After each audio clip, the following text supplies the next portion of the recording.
Welcome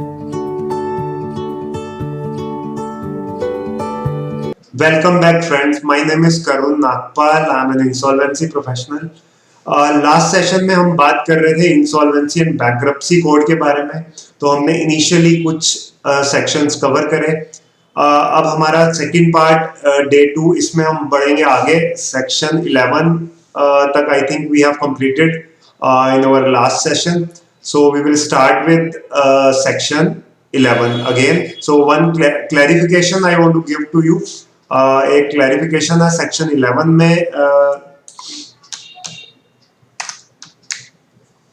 section 11 जो था हमारा, ये रिस्ट्रिक्ट करता था इन लोगों को, कॉर्पोरेट डेटर जो CIRP में ऑलरेडी है, या corporate debtor having completed insolvency in the preceding 12 months, या कॉर्पोरेट डेटर जो कि जिसने की डिफॉल्ट किया है, यानी पुराने रेजोल्यूशन प्लान की टर्म्स को वायलेट किया और 12 मंथ्स नहीं हुए, और ऐसा कॉर्पोरेट डेटर जिसके अगेंस्ट लिक्विडेशन ऑर्डर पास किया गया। तो ये सेक्शन बहुत ज्यादा कंफ्यूजन पैदा कर रहा था। मैं आपको दिखाता हूं, इसके ऊपर कुछ जजमेंट्स भी आए। तो ये सारी की सारी रिस्ट्रिक्शन लगाने के बाद NCLT डिफरेंट ओपिनियंस ले रहे थे। NCLT बात कर रहे थे कि जो कॉर्पोरेट डेटर अगर वो इंसॉल्वेंसी में चला गया तो उसने रिकवर करना है। तो हम एप्लीकेशन, जब कॉर्पोरेट डेटर इंसॉल्वेंसी में एप्लीकेशन लगा रहा है, तो हम मानेंगे कि वो कॉर्पोरेट डेटर ही नहीं है, वो है फाइनेंशियल या ऑपरेशनल क्रेडिटर। तो डिफरेंट NCLT का डिफरेंट व्यू पॉइंट था इस पे, और काफी जजमेंट्स भी आए। कुछ NCLTs ने कहा कि नहीं, हम बार करते हैं क्योंकि ये कॉर्पोरेट डेटर है। तो इसीलिए क्लैरिफिकेशन जरूरी थी, और एक्सप्लेनेशन 2 जो है इसके अंदर इंसर्ट किया गया 2019 में ऑर्डिनेंस के थ्रू, और लेटर ऑन ये अप्रूव हुआ 2020 अमेंडमेंट में, और मार्च में इसको अप्रूवल मिली, प्रेसिडेंट असेंट मिली 13 मार्च में। तो इफेक्टिवली 13 मार्च के बाद 25 मार्च को इंसॉल्वेंसी सस्पेंड हो गया। तो इफेक्टिवली इस एक्सप्लेनेशन का कहीं यूज नहीं हो पाया। तो ये एक्सप्लेनेशन क्या कहती है, वापस चलते हैं हम एक्सप्लेनेशन पे। ये एक्सप्लेनेशन 2 कहती है, for the purpose of this section it has been clarified, it is hereby clarified that nothing in this section shall prevent a CD referred to in A to D, जो ऊपर CD है, from initiating corporate insolvency process against another corporate debtor, किसी और debtor के against. यानी ये जो CDs already यहाँ पे जिनको बार किया गया, अगर ये CIRP में है, तो इसका IRP या RP किसी और CD के अगेंस्ट एप्लीकेशन लगा सकता है, या लिक्विडेशन में है तो लिक्विडेटर लगा सकता है। इस एक्सप्लेनेशन का ये मतलब है। अभी तक कोई इंटरप्रिटेशन नहीं आया, इसके ऊपर कोई केस नहीं आया। देखते हैं आगे चल के 2021 में जब सस्पेंशन लिफ्ट होगा तो इसका क्या कोर्ट्स क्या व्यू पॉइंट लेते हैं। उसके बाद हमने 12 सेक्शन पढ़ा था, बात करी थी, उसमें 180 डेज की हमें टाइम लिमिट मिली थी। 180 डेज में कंप्लीट करना है प्रोसेस को। 180 डेज से बियॉन्ड जा सकते हैं। 66% मेजॉरिटी के साथ COC अप्रूव करेगा। रेजोल्यूशन प्रोफेशनल जो है एडजुडिकेटिंग अथॉरिटी NCLT के पास एप्लीकेशन लगाएगा। और 90 डेज का, तो 180 डेज हमें मिलेंगे ओरिजिनली, प्लस 90 डेज का एक्सटेंशन मिलेगा अगर COC एग्री करती है 66% जो है मेजॉरिटी के साथ। 66% एप्लीकेशन एडजुडिकेटिंग अथॉरिटी अगर अप्रूव कर देती है तो 90 डेज। लेकिन ये 90 डेज जो मिलेंगे वो सिर्फ एक ही बार मिलेंगे, ऐसा नहीं है कि बार बार लेते रहेंगे, एक बार मिलेंगे।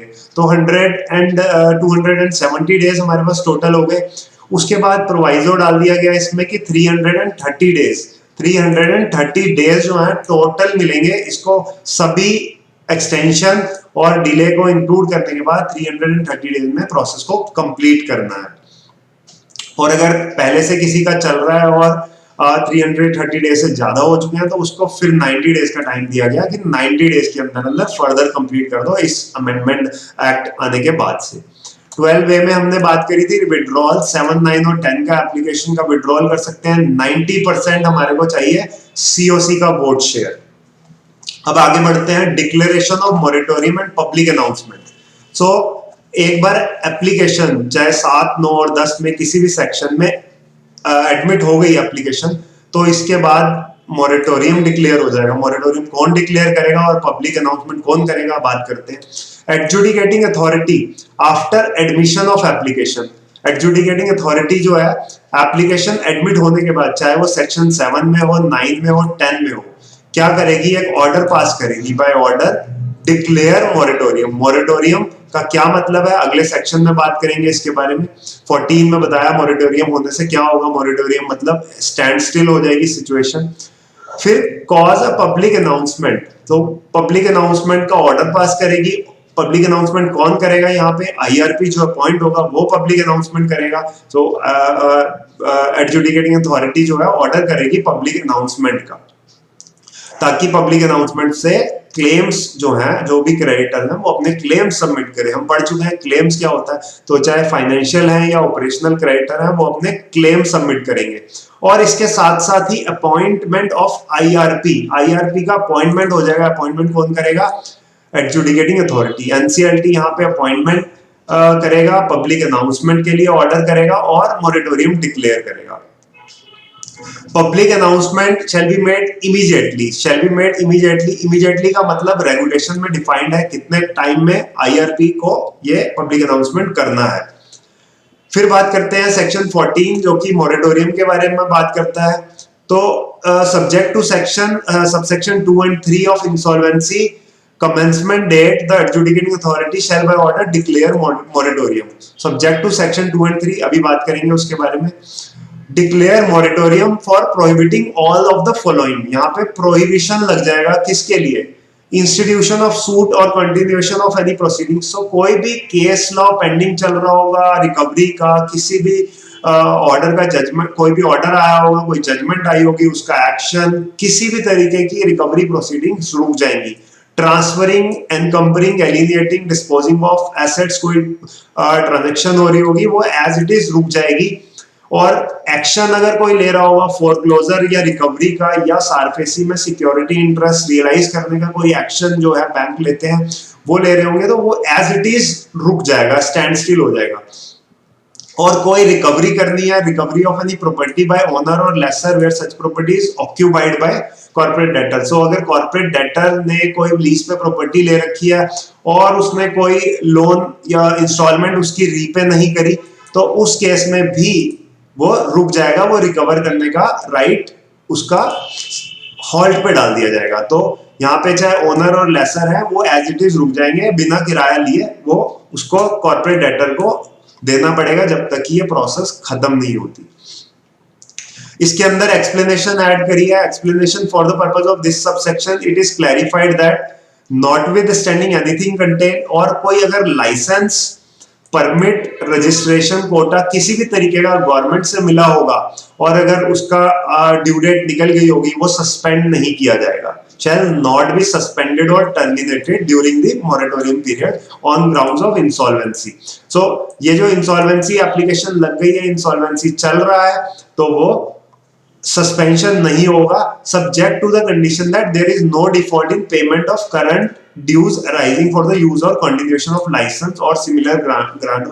तो अगर कोई डिफॉल्ट नहीं किया है तो वो लाइसेंस वगैरह सस्पेंड नहीं होंगे।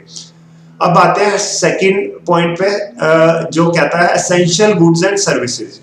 Essential goods and services regulation में डिफाइंड है, जैसे कि इलेक्ट्रिसिटी, वाटर, टेलीकॉम, इंटरनेट, ये सब एसेंशियल सर्विसेज हैं।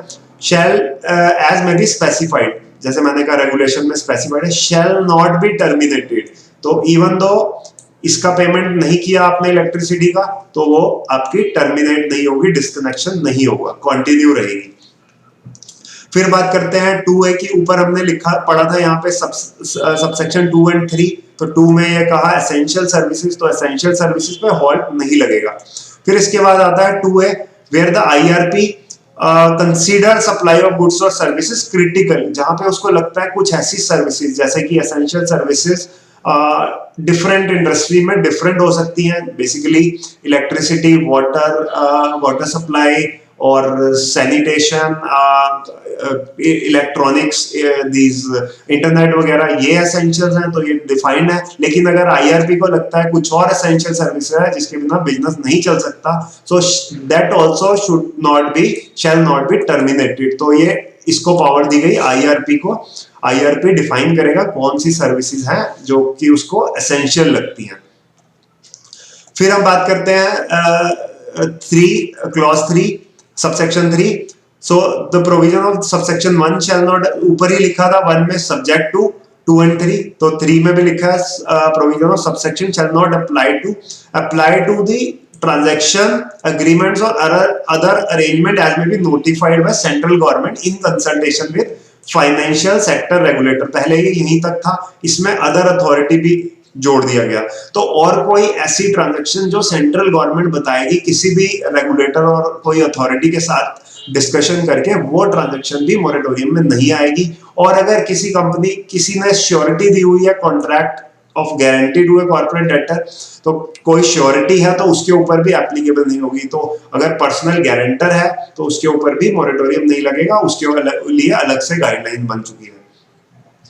The order of moratorium shall have the effect from the date of such order till the completion of CIRP process। तो जिस दिन ऑर्डर आ जाएगा, date of such order pass होने के बाद मोरेटोरियम शुरू हो जाएगा। सो एडमिट हो गई एप्लीकेशन, उसके बाद मोरेटोरियम शुरू हो जाएगा जब एनसीएलटी का ऑर्डर आ जाएगा। और जब तक ये प्रोसीडिंग्स खत्म नहीं होती, तो ये में भी हो सकता है 180 दिन। अगर एक्सटेंशन ले लेता है, सीओसी बोलती है एक्सटेंशन चाहिए, तो आईआरपी जो है एक्सटेंशन के लिए फाइल करता है और 90 डेज का एक्सटेंशन मिल जाता है। और 330 डेज जैसे हमें कहा गया, तब तक ये फोर्स में रहेगा moratorium. Provided that where at any time during the CIRP process। तो CIRP जब प्रोसेस चल रहा है, इसके अंदर प्रोवाइजो डाला गया, क्योंकि अगर हम यही बात लिख देते सबसेक्शन 4 की, जब तक ये खत्म नहीं होगी इंसॉल्वेंसी प्रोसेस, लेकिन इंसॉल्वेंसी प्रोसेस खत्म होने से पहले भी कुछ हो सकता है, जैसे कि लिक्विडेशन ऑर्डर पास हो सकता है, या फिर रेजोल्यूशन प्लान जो है वो आ सकता है और अप्रूव हो सकता है। तो इन सब में से जो पहले आएगा वहां तक मोरेटोरियम रहेगा। जैसे कि ऑर्डर पास हुआ एनसीएलटी का ऑर्डर पास होने के बाद मोरेटोरियम स्टार्ट हो गया। मोरेटोरियम स्टार्ट होने के बाद रेजोल्यूशन प्लान आ गया, किसी पार्टी ने रेजोल्यूशन प्लान सबमिट किया और वो अप्रूव हो गया, तो मोरेटोरियम खत्म हो जाएगा। अगर ऑर्डर पास हो जाता है, एनसीएलटी लिक्विडेशन ऑर्डर पास कर देता है, तो भी मोरेटोरियम खत्म हो जाएगा। या फिर ड्यू डेट पूरी इंसॉल्वेंसी का पीरियड खत्म होने तक ये मोरेटोरियम चलता रहेगा। तो इन तीनों में से जो भी पहले आ जाएगा तब तक मोरेटोरियम चलेगा। अब बात करते हैं पब्लिक अनाउंसमेंट की। पब्लिक अनाउंसमेंट आईआरपी को करनी है। पब्लिक और पर्पस क्या है? क्लेम कलेक्ट करने का। क्लेम कलेक्ट करने के लिए आईआरपी पब्लिक अनाउंसमेंट करेगा। सेक्शन 13 में ऑर्डर पास किया जिसमें बोला गया पब्लिक अनाउंसमेंट करनी है। आईआरपी सेक्शन 15 में पब्लिक अनाउंसमेंट करेगा। कैसे करेगा? Name address of the corporate debtor mention करेगा। अथॉरिटी जिसके पास रजिस्टर्ड है कॉर्पोरेट डेटर, सीडी जिसके पास रजिस्टर्ड है उस अथॉरिटी, जैसे कि आरओसी, कौन सा आरओसी। उसके बाद लास्ट डेट ऑफ क्लेम्स कब तक सबमिट करते हैं, तो लास्ट डेट क्लेम की क्या होगी सबमिशन की, वो डेट उसमें मेंशन करेगा। और आईआरपी का नाम, उसकी डिटेल्स, जो कि ये सारा का सारा प्रोसेस मैनेज करेगा सीडी का, और जो रिसीव करेगा जिसके पास क्लेम सबमिट करना है। अब हम कहें कि क्लेम सबमिट तो करो, लेकिन किसके पास वो भी बताना जरूरी है, इसलिए आईआरपी के पास क्लेम सबमिट करना है। और ये भी बताएगा कि पेनल्टीज क्या है। ऐसा ना हो कि बॉस कंपनी इंसॉल्वेंसी में चली गई तो सभी लोग अपने क्लेम्स, झूठे क्लेम, फेक क्लेम्स सबमिट करना शुरू कर दें। तो इसलिए पेनल्टी भी पब्लिक अनाउंसमेंट में ही बता दिया जाएगा कि ये पेनल्टी भी लगेंगी अगर आप फॉल्स या मिसलीडिंग क्लेम सबमिट करोगे। और ये भी बताएगा कि लास्ट डेट कब है, ये प्रोसेस कब क्लोज होगी, और 180 दिन का टाइमलाइन बताएगा कि 180 दिन इस डेट पे शुरू हुई है और ये 180 दिन यहाँ कंप्लीट होते हैं, ये लास्ट डेट फॉर क्लोजर है। और ये जो पब्लिक अनाउंसमेंट करी जाएगी ये रेगुलेशन में फिर स्पेसिफाई किया जाएगा। रेगुलेशन जब हम पढ़ेंगे, बात करेंगे पब्लिक अनाउंसमेंट कैसे देनी है, वहाँ लिखा है इंग्लिश और हिंदी और लोकल लैंग्वेज में देनी है, कितने न्यूज़पेपर में क्या है, वो हम सब रेगुलेशन में बात करेंगे। अब बात करते हैं आगे सेक्शन 16 के बारे में। इसमें होगा अपॉइंटमेंट और टेन्योर ऑफ आईआरपी। जो आईआरपी है वो हमने पहले बात करी थी, आईआरपी आरपी बनेगा तो अपॉइंटमेंट होगा आईआरपी का कब होगा, एडजुडिकेटिंग अथॉरिटी करेगी। जब एडजुडिकेटिंग अथॉरिटी एडमिशन का ऑर्डर पास करेगी उसके साथ साथ ही अपॉइंटमेंट भी करेगी आईआरपी का, और आईआरपी आगे चल के आइदर कंफर्म होगा या फिर उसका रिप्लेसमेंट होगा, ये सीओसी डिसाइड करेगी। So adjudicating authority shall appoint an IRP on the insolvency commencement date. Insolvency commencement जब admit हो गई application, insolvency commence हो जाएगी और IRP भी appoint हो जाएगा साथ में। Where the application for corporate insolvency resolution process is made by financial creditor और corporate debtor. यहाँ पे हमने पहले पढ़ा था सेक्शन 7, 9 और 10 जब हमने बात करी थी, तो सेक्शन 7 में होता है फाइनेंशियल क्रेडिटर और सेक्शन 10 में होता है कॉर्पोरेट डेटर, 9 में होता है ऑपरेशनल क्रेडिटर।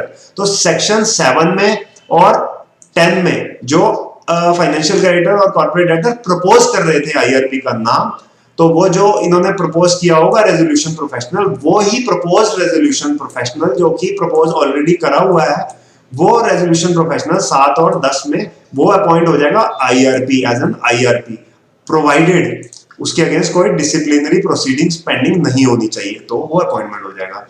अब अगर सेक्शन 9 में अगर नहीं किया गया तो क्या होगा, ऑपरेशनल क्रेडिटर के केस में वहां पे मैंडेटरी नहीं था, ऑप्शनल था। अगर उसने प्रपोजल नहीं भेजा और प्रपोजल भेजा है, अगर नहीं भेजा तो आईआरपी का अपॉइंटमेंट कौन करेगा, एडजुडिकेटिंग अथॉरिटी करेगी, एनसीएलटी करेगा। यहाँ पे लिखा है shall make a reference to the board for recommendation of IRP. तो अभी फिलहाल क्या होता है, प्रैक्टिकली यहाँ पे पहले ही मंगा लिया जाता है एक लिस्ट, तो एडजुडिकेटिंग अथॉरिटी एनसीएलटी के पास एक लिस्ट होती है आईआरपीस की, उस आईआरपी में से लिस्ट में से चूज करके रेकमेंड कर देती है, तो बोर्ड के पास दोबारा नहीं जाती, तो ये टाइम कंज्यूमिंग प्रोसेस होता अगर ऐसा करते हैं। तो इसलिए एडजुडिकेटिंग अथॉरिटी पहले ही लिस्ट मंगा के रख लेती है और उस लिस्ट में से आईआरपी का अपॉइंटमेंट कर देती है। अगर प्रपोजल दिया है ऑपरेशनल क्रेडिटर ने आईआरपी के लिए, तो फिर क्या होगा, वो जो आईआरपी का नेम प्रपोज किया वही हो जाएगा, लेकिन उसके अगेंस्ट कोई डिसिप्लिनरी प्रोसीडिंग्स पेंडिंग नहीं होनी चाहिए।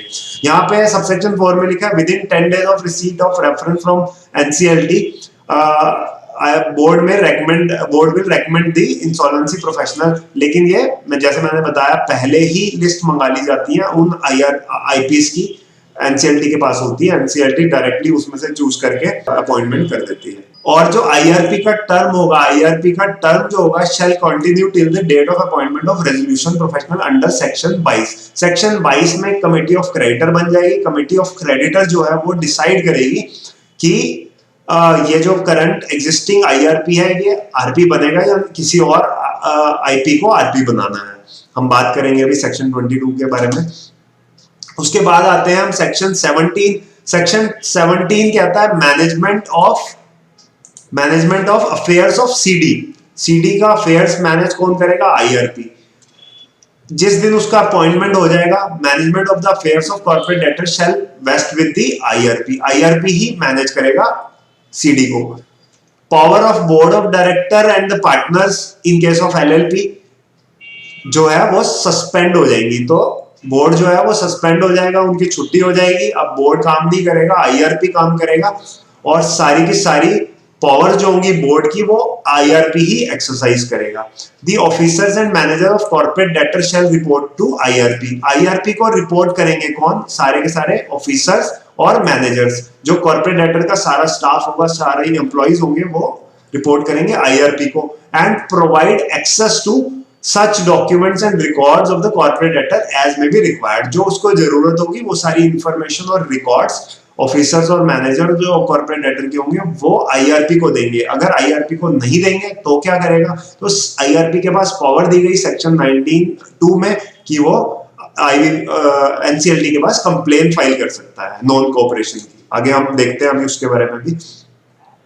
उसके बाद सेक्शन 17 में लिखा गया financial institution maintaining accounts of corporate debtor.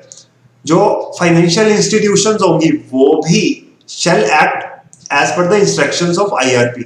IRP की इंस्ट्रक्शंस पे ही काम करेंगी फाइनेंशियल इंस्टीट्यूशन। मतलब सीडी का डाटा जो होगा वो फाइनेंशियल इंस्टीट्यूशंस आईआरपी को देंगी।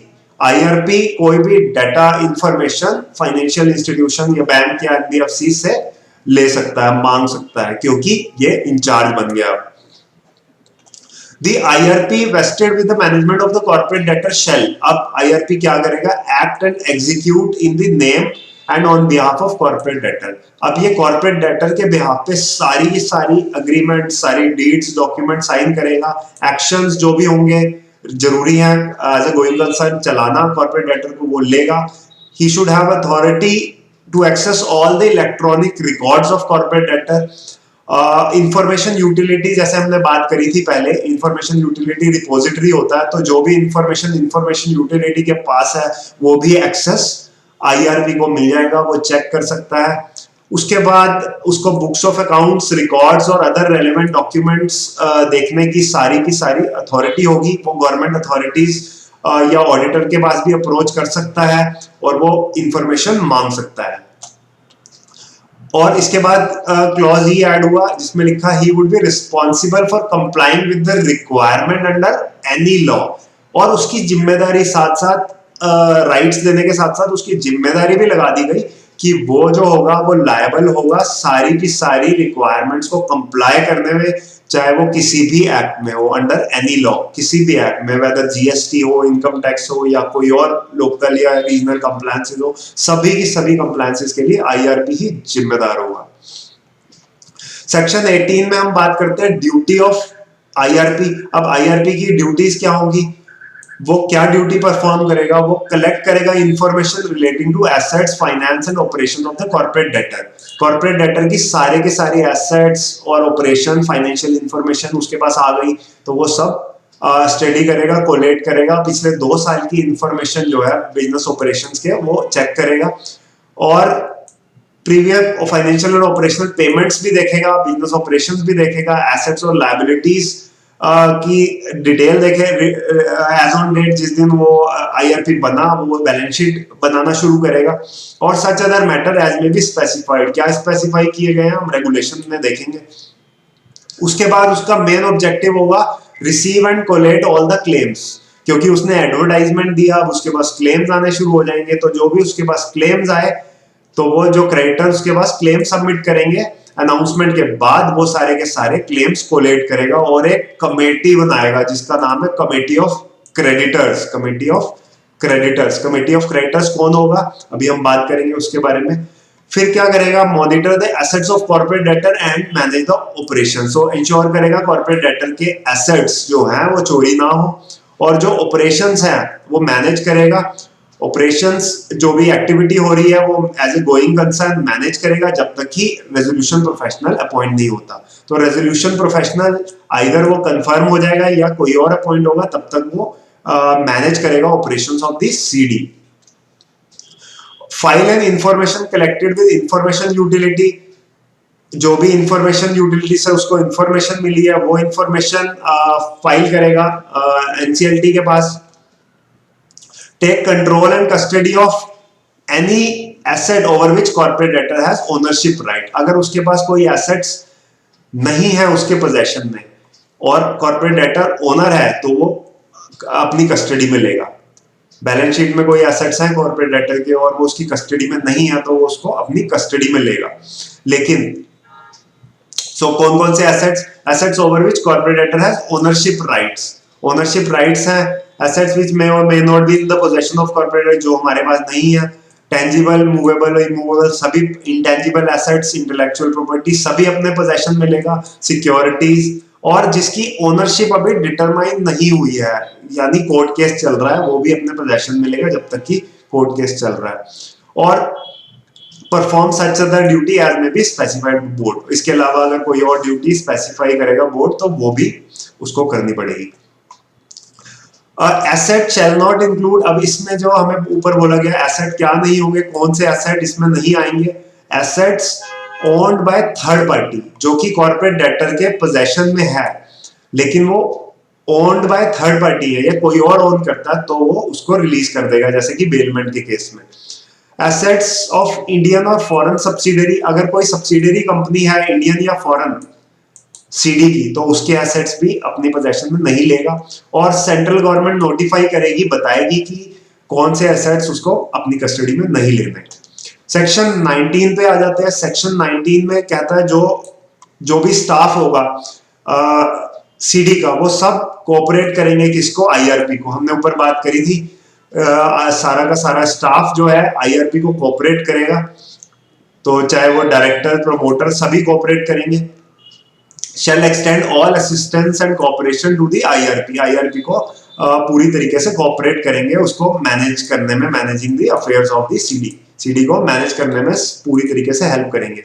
Where any personal of corporate debtor, its promoter or any person required to assist, क्योंकि हमने कहा मैंडेटरी कर दिया कि सभी को सारे के सारे स्टाफ को आईआरपी को कोऑपरेट करना है। अगर वो कोऑपरेट नहीं करते, डज नॉट असिस्ट और कोऑपरेट, तो आईआरपी क्या है, एप्लीकेशन लगा देगा एडजुडिकेटिंग अथॉरिटी पे फॉर नेसेसरी डायरेक्शंस। अब एडजुडिकेटिंग अथॉरिटी क्या करेगी, on receiving an application shall by order direct such personal, उसको डायरेक्ट करेगी to comply with the instructions of RP, RP जो भी इंस्ट्रक्शन देगा उसको डायरेक्ट करेगी उस इंडिविजुअल को कि कोऑपरेट करो, cooperate with him in collection of information and management of the CD, CD को मैनेज करने में कोऑपरेट करो, नहीं तो कंटेम्प्ट ऑफ कोर्ट लगा देंगे। उसके बाद सेक्शन 20 में बात करते हैं management of operation of corporate debtor as a going concern, तो आईआरपी क्या करेगा, उसको मैनेज करेगा as a going concern. So IRP shall make every endeavor to protect and preserve the value of the property of corporate debtor. So इसकी जिम्मेदारी होगी IRP की, ताकि स्पॉइल ना हो एसेट्स कॉर्पोरेट डेटर के, तो वो प्रिजर्व करने की पूरी कोशिश करेगा as a going concern. For the purpose of subsection 1 the IRP shall have the authority, इसको पावर दी गई, क्या कर सकता है, अकाउंटेंट, लीगल और अदर प्रोफेशनल्स को अपॉइंट कर सकता है। Enter into a contract on behalf of corporate debtor, corporate debtor के बिहाफ पे कॉन्ट्रैक्ट में एंटर कर सकता है। मॉडिफाई और मॉडिफाई कर सकता है अगर ऑलरेडी कोई कॉन्ट्रैक्ट किया हुआ है, और उसको पावर दी गई कि वो उसके बिहाफ पे एक्ट करके कॉन्ट्रैक्ट कर सकता है, फाइनेंस रेज कर सकता है। इसके अलावा पावर दी गई, अगर फाइनेंस रेज करने के लिए हमने कंडीशन भी लगाई that no security interest shall be created, security interest हम पहले बात कर चुके हैं, तो चार्ज कोई क्रिएट नहीं होगा तो ही इंटरिम फाइनेंस रेज करा जा सकता है। कंसेंट लेनी पड़ेगी क्रेडिटर की, जिसका चार्ज ऑलरेडी है, उससे कंसेंट लेके फर्दर चार्ज क्रिएट किया जा सकता है। लेकिन provided no further consent of the creditor shall be required where the value of such property is not less than the amount equivalent to twice the amount of debt। अगर suppose property की value 100 है और हमने पहले जो है creditor ने loan दिया हुआ उसमें 50 या 50 से कम, तो क्या इसके ऊपर फाइनेंस रेज किया जा सकता है? नहीं। लेकिन अगर ये 50 नहीं है, 50 से कम है, 20 है, तो 50 तक रिस्ट्रिक्शन लगा दी है।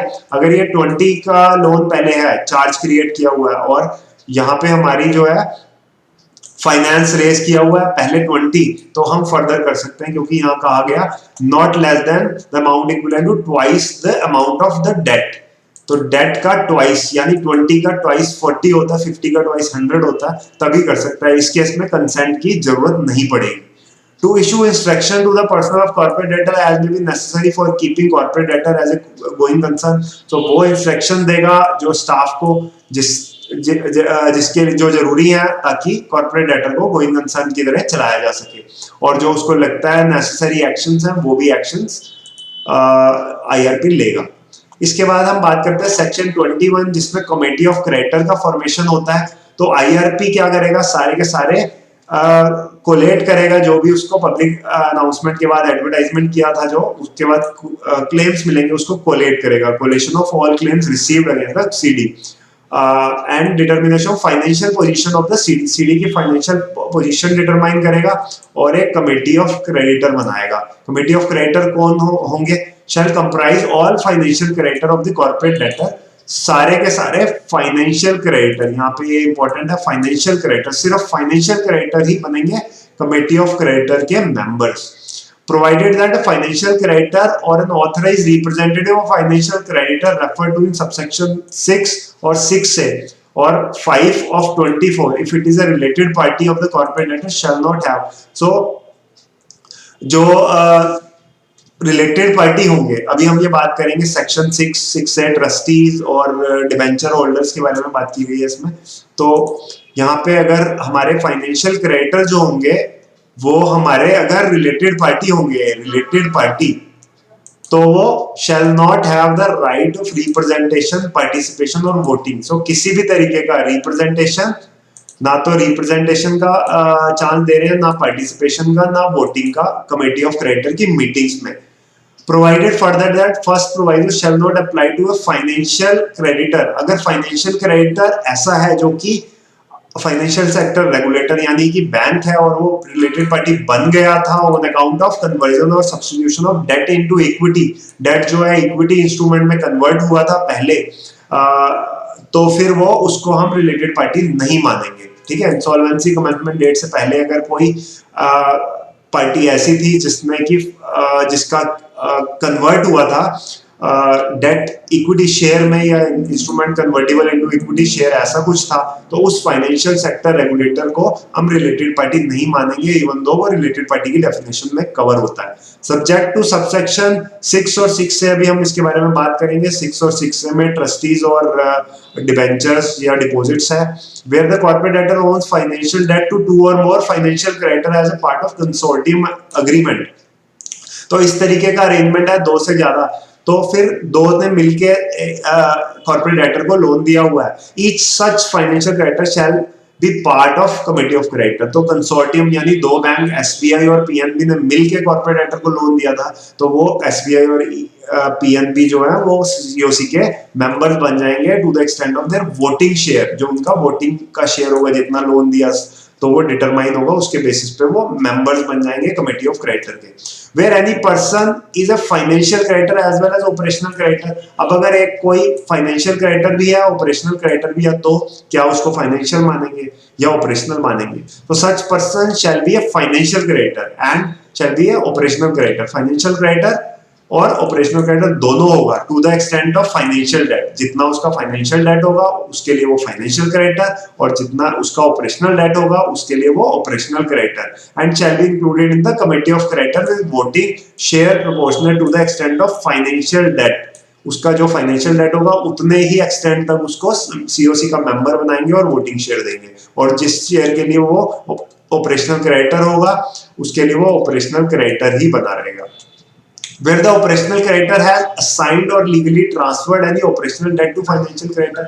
यहाँ पे बात करते हैं अगर किसी ऑपरेशनल क्रेडिटर ने अपना ट्रांसफर कर दिया अपना डेट टू एनी ऑपरेशनल और फाइनेंशियल क्रेडिटर, तो द असाइनी और ट्रांसफरी, जिसको ट्रांसफर किया गया है, असाइनी और transferee shall be considered as the operational creditor to the extent of such assignment of legal transfer. So जिस भी ऑपरेशनल क्रेडिटर ने ट्रांसफर किया है किसी को भी, चाहे वो ऑपरेशनल हो या फाइनेंशियल हो, तो फाइनेंशियल क्रेडिटर भी ऑपरेशनल बन जाएगा क्योंकि वो ओरिजिनली डेट जो था वो ऑपरेशनल क्रेडिट था, ऑपरेशनल डेट था. Where the terms of financial debt extend as a part of consortium arrangement in a syndicated facility, provide for a single trustee or agent to act for all financial creditor. So each such financial creditor may authorize. अगर ऐसा कुछ arrangement है कि ये consortium arrangement है और syndicated facility बनी हुई है, तो उस केस में वो एक ऑथराइज रिप्रेजेंटेटिव, क्योंकि एक कंसोर्टियम अरेंजमेंट बना के एक लीड बैंकर था उसने लोन दिया था और 5-6 बैंकर सपोर्ट कर रहे थे, तो उस केस में जो उनका ट्रस्टी होगा ऑथराइज रिप्रेजेंटेटिव भी बना सकते हैं. वो एक रिप्रेजेंटेटिव बनाएंगे, एक इंडिविजुअल जो कमेटी ऑफ क्रेडिटर में उनको रिप्रेजेंट करेगा, या एक और इंसॉल्वेंसी प्रोफेशनल अदर देन दी आईआरपी, जो कि रेजोल्यूशन प्रोफेशनल के अलावा कोई और अपने खर्चे पे एट देयर ओन कॉस्ट उसको अपॉइंट करेंगे और वो रिप्रेजेंट करेगा इनको. तो इस सेक्शन में बात करेंगे एक सिंडिकेशन. अगर ऐसा अरेंजमेंट था कि मिलके लोन दिया हुआ है बैंकों ने, तो एक लीड बैंकर जो होगा वो अपना रिप्रेजेंटेटिव भेज सकता है, या फिर insolvency professional other than IRP उसको अपॉइंट किया जा सकता है जो कि उनके बिहाफ पे काम करे, और उसको his right to vote to the extent of voting share with one or more financial creditors jointly or severally. So वो जो right exercise करेगा वो exercise his right to vote to the extent of his voting share. जो इनका voting share होगा उसी extent तक वो voting share का right मिलेगा उसको. 6 से में हम बात करते हैं अगर ये फाइनेंशियल डेट जो है सिक्योरिटीज या डिपॉजिट्स या इस तरीके से है, डिबेंचर की फॉर्म में है, जहां पे कि provide for the appointment of trustee और agent to act as an authorised representative, जहां पे ट्रस्ट बना हुआ है और ट्रस्टी की तरह काम करते हैं। तो ट्रस्टी और agent shall act on behalf of such financial creditor. तो वो एजेंट और ट्रस्टी जो होगा वो एक्ट करेगा उन फाइनेंशियल क्रेडिटर के लिए। और अगर ऐसा कुछ अरेंजमेंट है कि क्लास ऑफ क्रेडिटर है, यानी डिबेंचर होल्डर्स हैं बहुत सारे, तो नंबर जो है वो स्पेसिफाई किया गया रेगुलेशन में कि कितने से ज्यादा, हम बात करेंगे उसके बारे में भी। तो other than the creditor covered in under subsection 6 clause A, जो ऊपर के अलावा तो आईआरपी जो होगा, क्योंकि इसमें हजारों के तादाद में हो सकते हैं डिबेंचर होल्डर्स, तो इस केस में अब मजबूरी है हमारे को, क्योंकि ट्रस्टी नहीं है कोई, तो आईआरपी को, एडजुडिकेटिंग अथॉरिटी को, वो सारी की सारी लिस्ट बनानी पड़ेगी डिबेंचर होल्डर्स की, और वो लिस्ट लेके एडजुडिकेटिंग अथॉरिटी के पास जाएगा और एक किसी और इंसॉल्वेंसी प्रोफेशनल को अपॉइंट करवाएगा, ताकि वो इंसॉल्वेंसी प्रोफेशनल इनका ऑथराइज रिप्रेजेंटेटिव काम कर सके। Insolvency professional other than the IRP, खुद के अलावा, to act as an authorized representative who shall be appointed by the adjudicating authority prior to the first meeting of committee of creditor। तो committee of creditor की first meeting होने से पहले उसका representative, क्योंकि अगर मेरे पास 10,000 क्लेम्स हैं डिबेंचर होल्डर्स के, तो वो सारे के सारे डिबेंचर होल्डर्स को मैं इंक्लूड नहीं कर सकता कहाँ पे, कमेटी ऑफ क्रेडिटर में। तो उसके लिए मुझे एक रिप्रेजेंटेटिव चाहिए। तो जो हमारा आईआरपी होगा, वो आईआरपी सारी की सारी लिस्ट बनाएगा, उसके बाद एक आईपी अदर देन हिमसेल्फ एक आईपी को प्रपोज करेगा और उसको अपॉइंट करवाएगा एडजुडिकेटिंग अथॉरिटी से, ताकि वो authorise as an authorise representative for these creditors वो काम कर सके। और is representative by guardian, executor और administrator, such person shall act as an authorise representative on, अगर कोई ऐसा है माइनर है जैसे गार्जियन, एग्जीक्यूटर और एडमिनिस्ट्रेटर है, तो वो इंडिविजुअल भी किसी के बिहाफ पे ऑथराइज रिप्रेजेंटेटिव काम कर सकता है। And such authorise representative under clause A, B and C shall attend the meeting of the committee of creditor, और ये ऑथराइज रिप्रेजेंटेटिव मीटिंग में पार्टिसिपेट करेगा और वोट करेगा on behalf of financial creditor. Financial creditor की meeting में financial creditor जो है वो सीओसी की मीटिंग में वोट करेगा। अब बात करते हैं section 6B, remuneration payable to authorise representative. Authorise representative को रेम्यूनरेशन कितना मिलेगा? तो अंडर क्लॉज ए और सी, जहां पे ऑथराइज रिप्रेजेंटेटिव बनाना जरूरी नहीं था, जहां पे 6A में, 6A के क्लॉज ए और सी में, ए में क्या था, क्लास ऑफ क्रेडिट, ए में ट्रस्टी था और सी में और किसी ने रिप्रेजेंटेटिव अलग से भेजा था, जो कि गार्जियन, एग्जीक्यूटर। तो उस केस में जो उसकी फीस होगी वो खुद ही फाइनेंशियल क्रेडिटर बियर करेगा। लेकिन जो क्लॉज बी था, जिसमें कि securities in the form of debenture थी, उसमें जो क्योंकि दिक्कत थी, हजारों की तादाद में डिवेंचर होल्डर हो सकते हैं, तो वहां पे आईआरपी की जो कॉस्ट है, जो आईपी की जो कॉस्ट है वो बियर करे, वो इंक्लूड होगी सीआईआरपी कॉस्ट में, तो वो सीडी बियर करेगा। तो मैं आपको दिखाता हूँ रेगुलेशन में सीआईआरपी रेगुलेशन, ये है रेगुलेशन 16 है, जहाँ पे ऑथराइज रिप्रेजेंटेटिव का अपॉइंटमेंट हुआ। ऑथराइज रिप्रेजेंटेटिव की फीस, अगर in case number of creditors in class 10 से 100 है तो 15,000 पर मीटिंग फीस मिलेगी। अगर 100 से 1000 है तो 20,000। इस तरीके से फीस यहाँ पे डिफाइंड है कि आईपी को जो भी रिप्रेजेंटेटिव होगा, ऑथराइज रिप्रेजेंटेटिव जो आईपी होगा, आईपी ही चाहिए हमारे को क्लॉज बी में, तो वो उसको इस तरीके से फीस मिलेगी। अब हम बात करते हैं सबसेक्शन 7 की। बोर्ड में specify the manner of voting. Board जो है वो बताएगा कि किस तरीके से वोटिंग होगी, और ये वोटिंग रेगुलेशन में बताई गई है।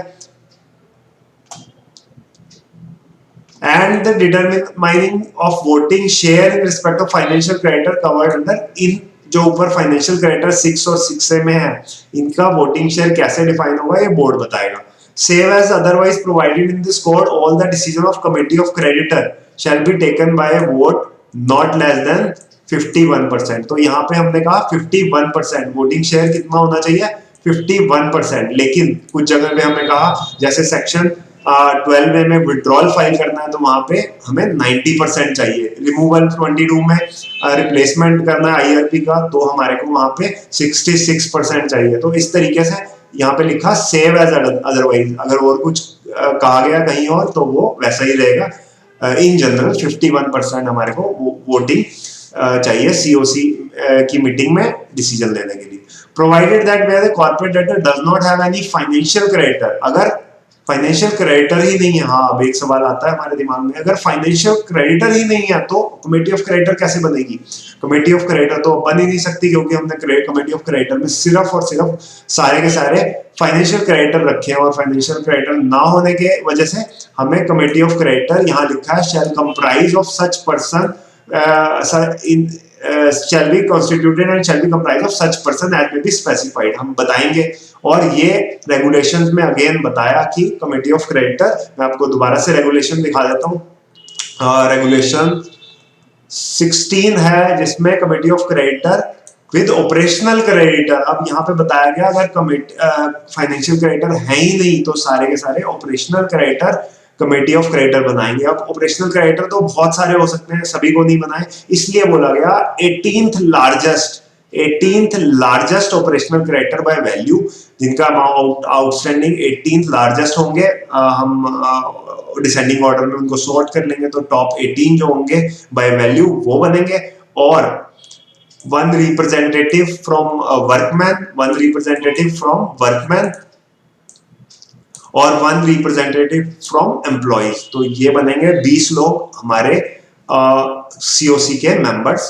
अगर in case there are no financial creditor तो 18th लार्जेस्ट हमारे ऑपरेशनल क्रेडिटर, एक एम्प्लॉइज और एक वर्कमैन के रिप्रेजेंटेटिव। अब committee of creditor shall have the right to require the resolution professional to furnish any financial information in relation to the CD। तो COC क्या कर सकती है? COC IRP को कह सकती है कि हमारे को इंफॉर्मेशन दो, फाइनेंशियल इंफॉर्मेशन CD की at any time during the CIRP process। तो whether it is IRP और RP, COC बोल सकती है कि फाइनेंशियल इंफॉर्मेशन दो। फिर RP को क्या करना पड़ेगा?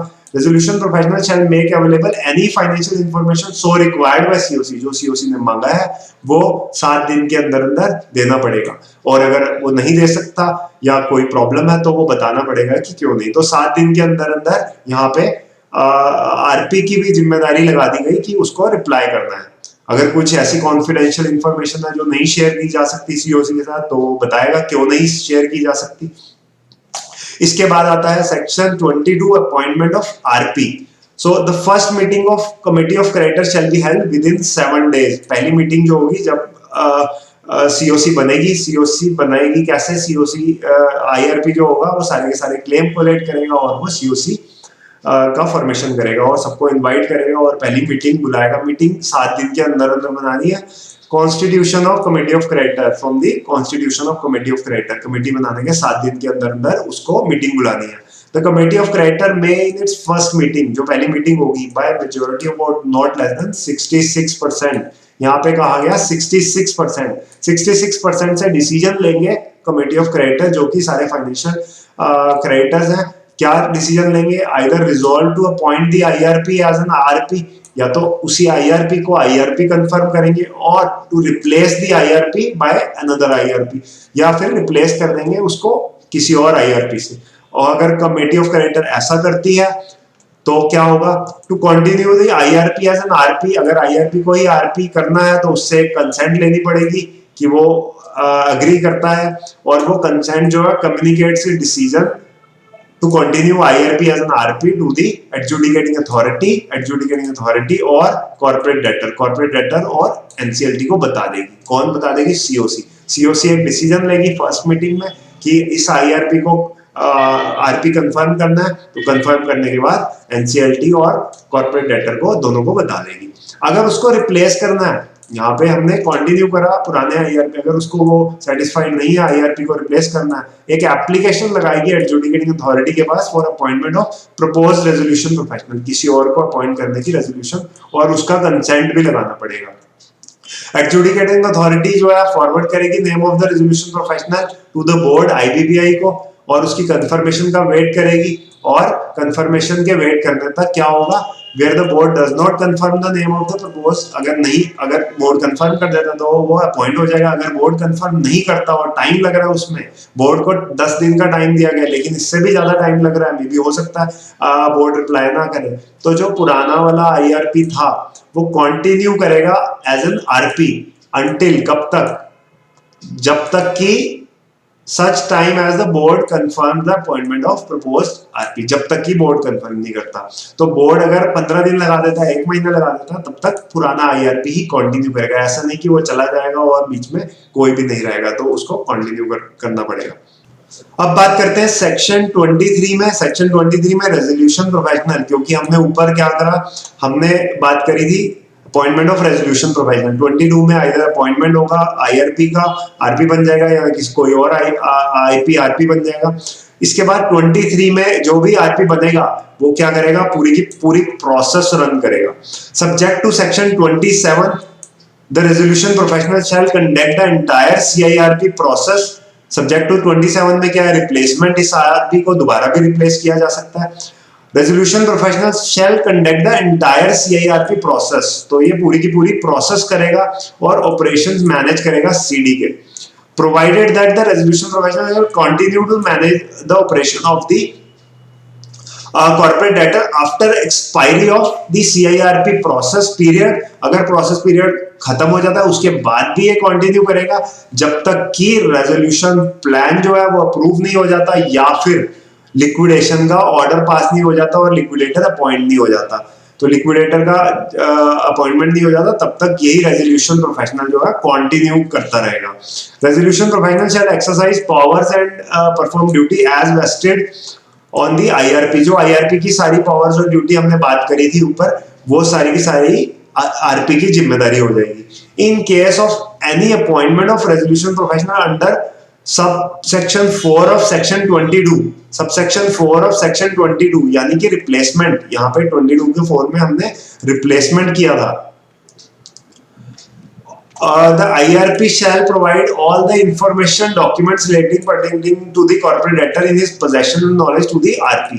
तो IRP अगर रिप्लेस हो जाता है with another IP, तो फिर उस केस में वो सारी की सारी इंफॉर्मेशन जो भी उसके पास है अभी तक इंफॉर्मेशन डॉक्यूमेंट जो IRP ने कोलेक्ट करी थी क्लेम्स की और फाइनेंशियल इंफॉर्मेशन, वो पास ऑन कर देगा नए RP को।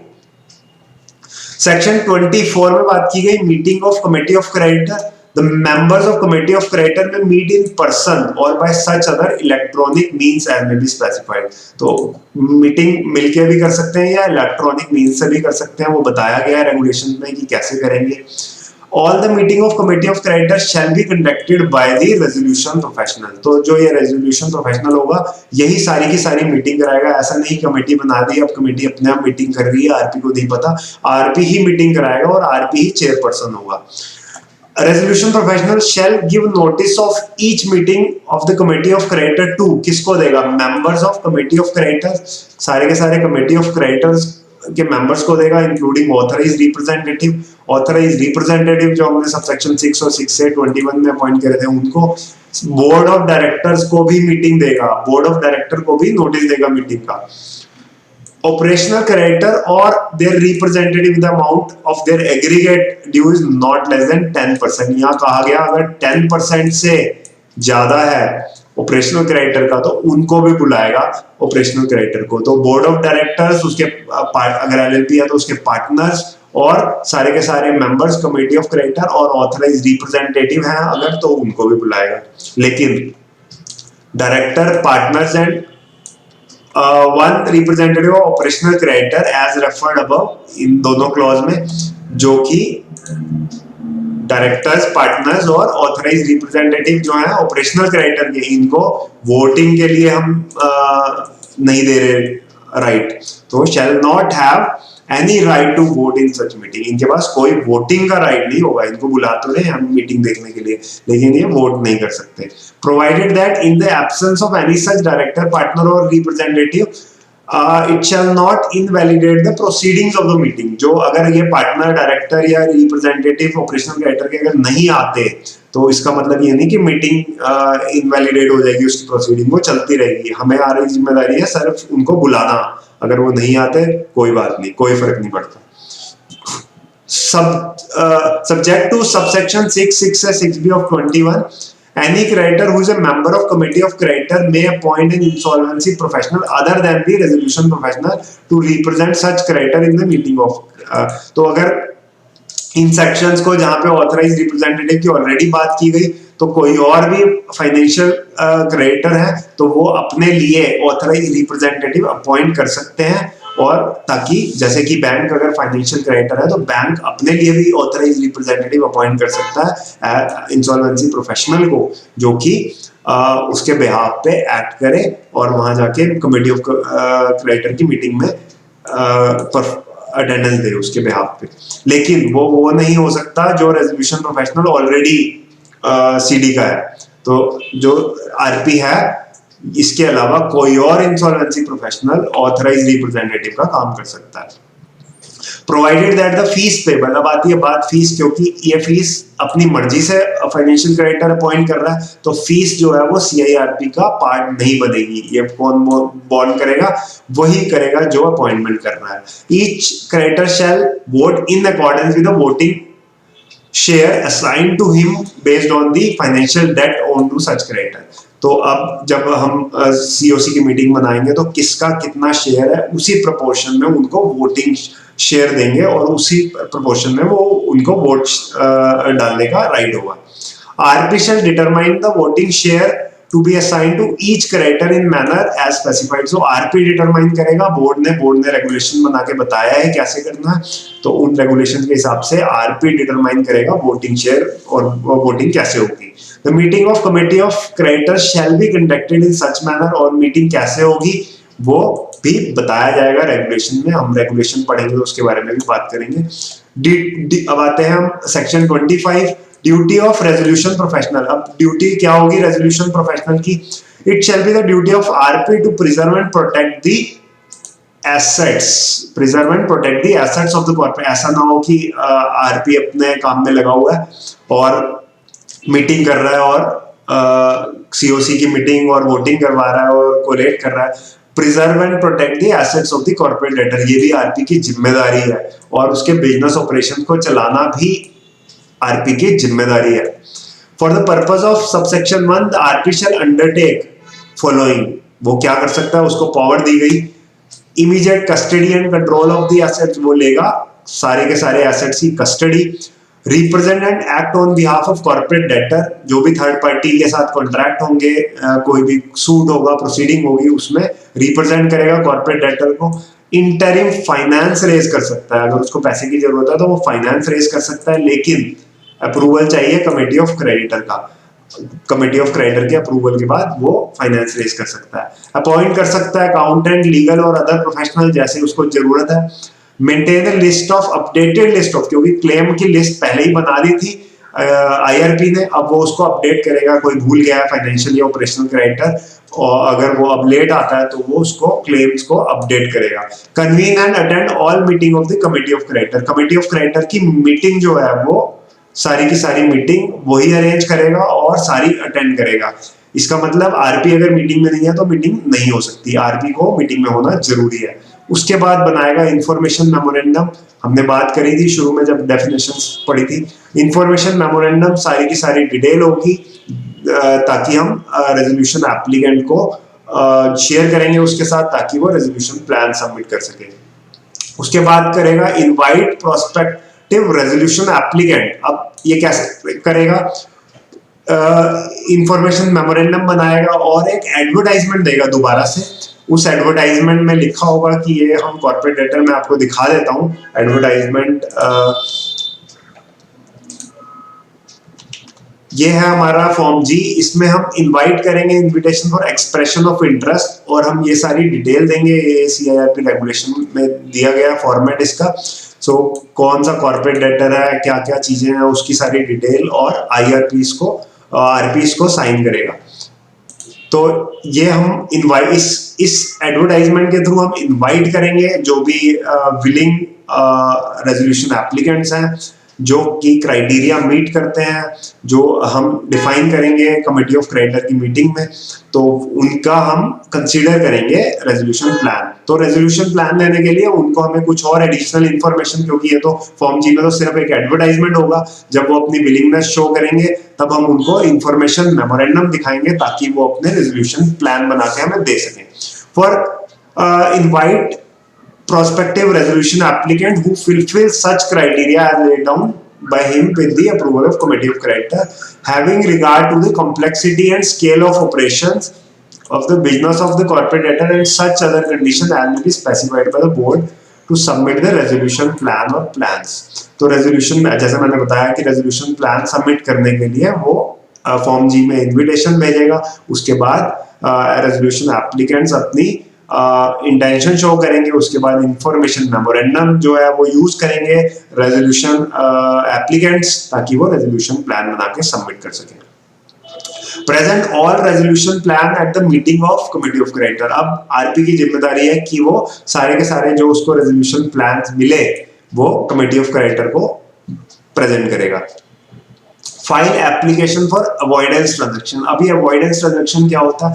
अवॉइडेंस ट्रांजैक्शन के बारे में भी हम बात करेंगे। अंडर वैल्यूड, फ्रॉडुलेंट, एक्सटॉर्शनेट, इस तरीके की ट्रांजैक्शन अगर हुई हैं तो आरपी की जिम्मेदारी है कि वो एनसीएलटी में इन ट्रांजैक्शंस के बारे में एप्लीकेशन वहां पे रिपोर्ट करें एनसीएलटी को। तो हम आगे चल के इसके बारे में भी बात करेंगे। और such other actions as may be specified by the board, और कोई और एक्शन जो बोर्ड स्पेसिफाई करेगा। सेक्शन 25A जो है, यहाँ पे बात की गई right and duties of authorise representative. जो ऑथराइज रिप्रेजेंटेटिव होंगे फाइनेंशियल क्रेडिटर के, उनके क्या राइट्स एंड ड्यूटीज होंगी। तो ऑथराइज रिप्रेजेंटेटिव जो अपॉइंट हुए अंडर सबसेक्शन 6 और 6 से और subsection 5 of 24 shall have the right to participate and vote। क्योंकि ऑथराइज रिप्रेजेंटेटिव है फाइनेंशियल क्रेडिटर के, तो इसलिए इनको वोटिंग का राइट भी दिया गया। On behalf of financial creditor he represent in accordance with the prior voting instructions. ऐसा नहीं है कि ये ऑथराइज रिप्रेजेंटेटिव अपने मन से काम करेंगे, इनको इंस्ट्रक्शंस लेनी पड़ेगी फाइनेंशियल क्रेडिटर से जिनके बिहाफ पे ये काम कर रहे हैं। It shall be the duty of authorized representative to circulate the agenda and minutes of the meeting। जो भी एजेंडा है या मिनट्स है मीटिंग के बाद वो सर्कुलेट करेगा ऑथराइज्ड रिप्रेजेंटेटिव। किसको करेगा? फाइनेंशियल क्रेडिटर को।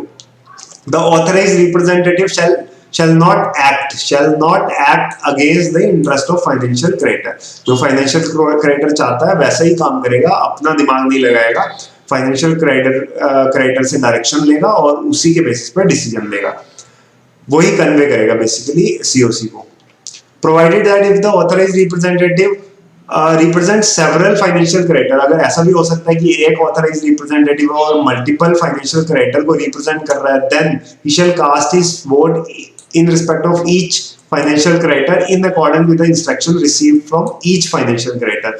अगर 4 को कर रहा है तो चारों की अलग अलग वो उसी तरीके से वोटिंग करेगा। अगर 2 यस कहते हैं तो वो 2 के लिए यस करेगा, और 2 नो कहते हैं तो 2 के लिए नो करेगा, जिनका जैसे जैसे उनका वोटिंग शेयर होगा। Provided further that if the financial creditor does not give prior instructions. अगर फाइनेंशियल क्रेडिटर ने प्रायर इंस्ट्रक्शन नहीं दी तो क्या करेगा? ही शैल एब्सटेन फ्रॉम वोटिंग। वो वोट ही नहीं डालेगा, चुप रहेगा।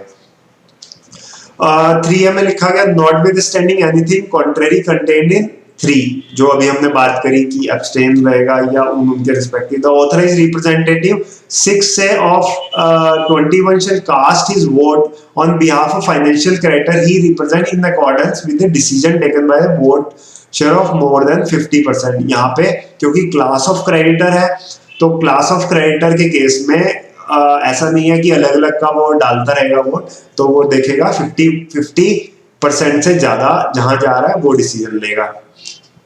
Provided that for a vote to be cast in respect of section 12A। 12A क्या था? एप्लीकेशन 12A सरेंडर करने के लिए, विड्रॉल के लिए। तो विड्रॉल एप्लीकेशन जो है उसमें ऐसा नहीं देखा जाएगा, उसमें क्लास ऑफ क्रेडिटर है 50 नहीं देखा जाएगा, उसमें ये रूल एप्लीकेबल नहीं होगा 50% का। 51% जो है ये रूल क्लास ऑफ क्रेडिटर अगर हैं और 12A में विड्रॉल एप्लीकेशन फाइल करनी है तो यहाँ पे ये रूल 51% का एप्लीकेबल नहीं होगा, यहाँ पे 90% ही चाहिए हमें। आगे बात करते हैं, the authorise representative shall file with the committee of creditor any instruction received by way of physical और electronic mean from the financial creditor he represent.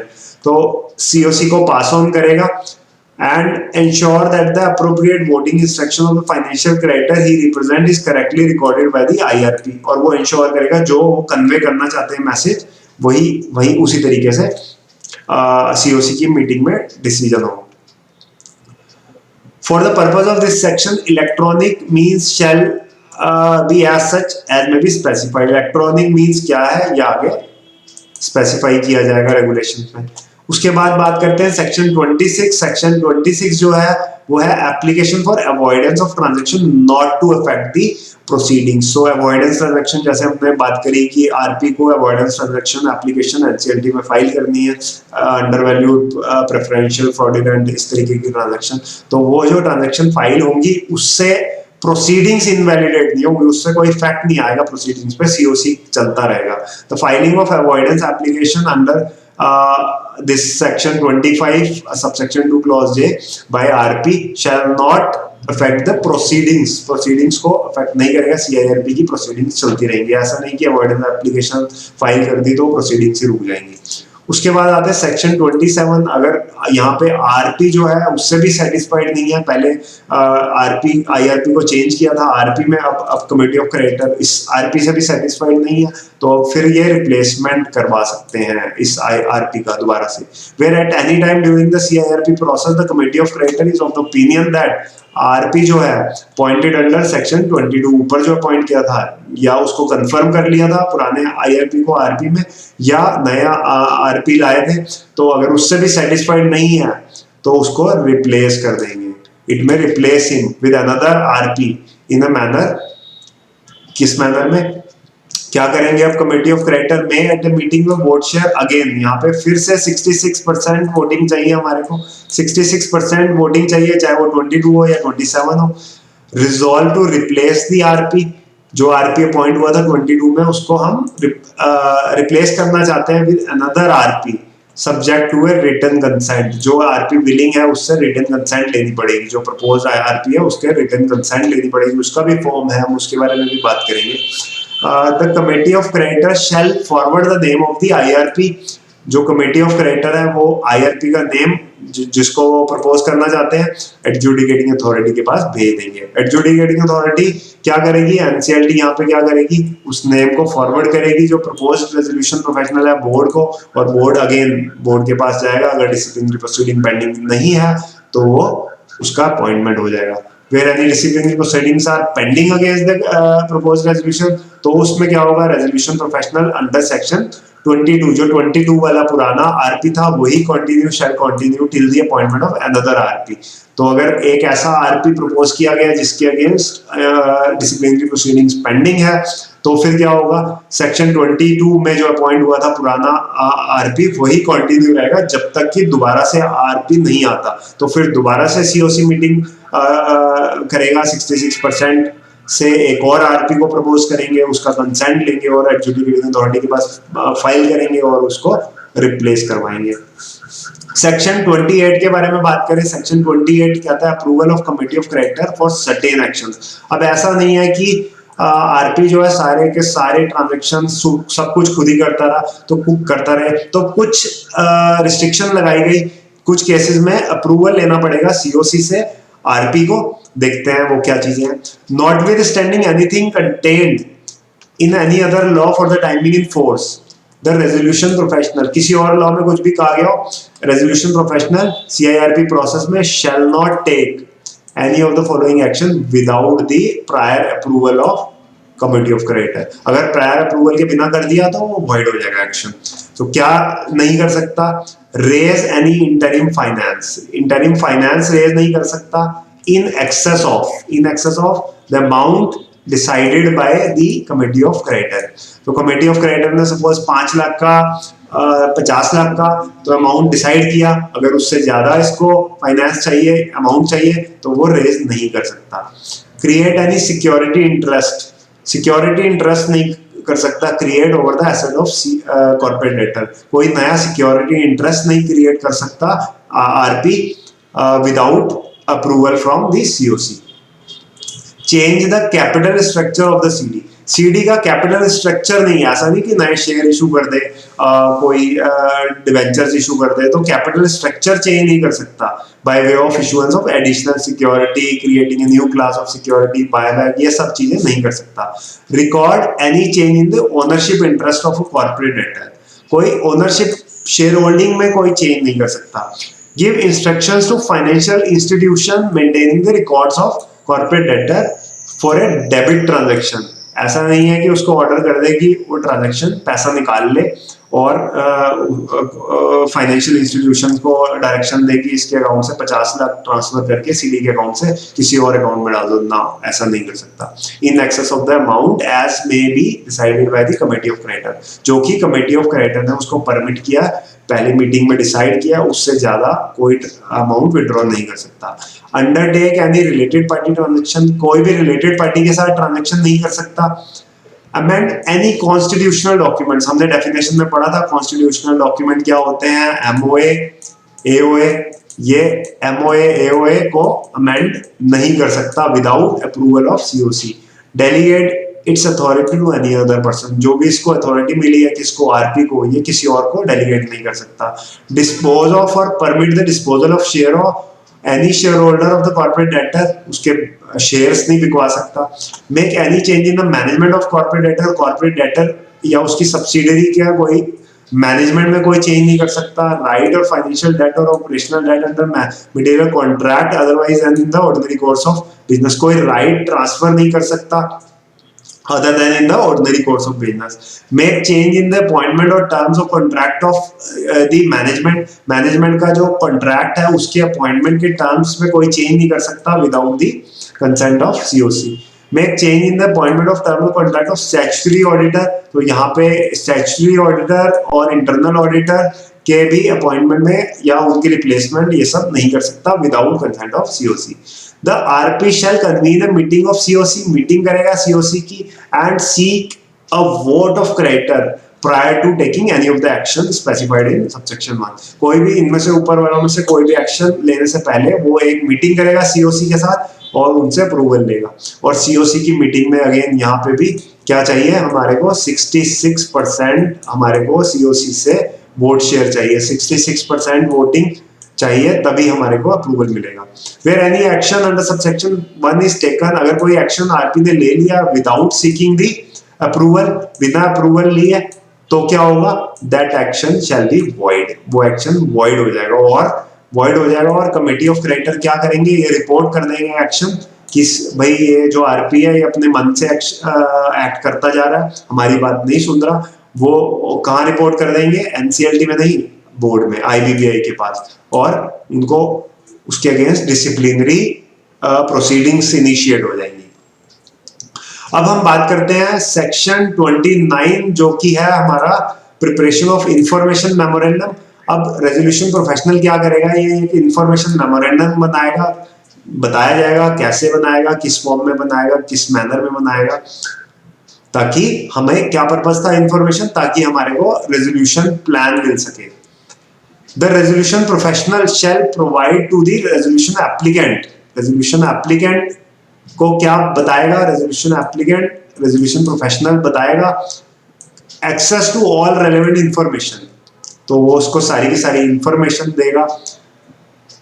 कौन सी इंफॉर्मेशन, इंफॉर्मेशन मेमोरेंडम के थ्रू देगा. इंफॉर्मेशन जो कि उसने इंफॉर्मेशन मेमोरेंडम में collect करी थी रेजोल्यूशन एप्लीकेंट, ताकि वो रेजोल्यूशन प्लान सबमिट कर पाए. लेकिन उससे एक अंडरटेकिंग भी दिलवाएगा. अंडरटेकिंग किसके लिए, to comply with the provision of law for the time being in force relating to confidentiality and insider trading. ऐसा ना हो कि उसको इंफॉर्मेशन पता चली गई और लिस्टेड कंपनी है तो वो इंसाइडर ट्रेडिंग कर सके, या फिर वो ढिंडोरा पीटता रहे, बाहर बताता रहे मार्केट में कि हमारे को ये इंफॉर्मेशन आ गई. तो वो उससे कॉन्फिडेंशियलिटी एग्रीमेंट भी साइन करवाएगा, और उससे एग्रीमेंट साइन करवाएगा ताकि इंटेलेक्चुअल प्रॉपर्टी पे कोई हार्म ना आए कॉर्पोरेट डेटर की. And he should have to undertake that he will not share the information to any third party. किसी भी थर्ड पार्टी के पास कोई इंफॉर्मेशन शेयर नहीं करेगा। कौन? Resolution applicant. For the purpose of this section, relevant information means the information required by the resolution applicant to make the resolution plan. जैसे हमने बात करी, रेजोल्यूशन प्लान बनाने के लिए उसको जो इंफॉर्मेशन रिक्वायर्ड है, that is called relevant information for the of the corporate debtor, and that may include the financial position of the corporate debtor, और उसके कौन से केस पेंडिंग चल रहे हैं corporate debtor के, और may be other information as may be specified. Friends, I hope अब तक आपको यहाँ क्लैरिटी हो गई होगी। इंफॉर्मेशन मेमोरेंडम आरपी बनाएगा, कैसे बनाएगा। नेक्स्ट वीडियो में हम बात करेंगे कौन लोग रेजोल्यूशन एप्लीकेंट बन सकते हैं, कौन लोग रेजोल्यूशन एप्लीकेंट नहीं हो सकते, रेजोल्यूशन प्लान कैसे सबमिट होगा, रेजोल्यूशन प्लान सबमिट होने के बाद वो कमेटी ऑफ क्रेडिटर को की मीटिंग में रखा जाएगा, और उसके बाद अप्रूवल होगी। अप्रूवल होने के बाद वो कैसे प्रेजेंट होगा एनसीएलटी में, और एनसीएलटी का अप्रूवल आने तक का प्रोसेस हम नेक्स्ट वीडियो में डिस्कस करेंगे। Till then, goodbye, take care and have a good day.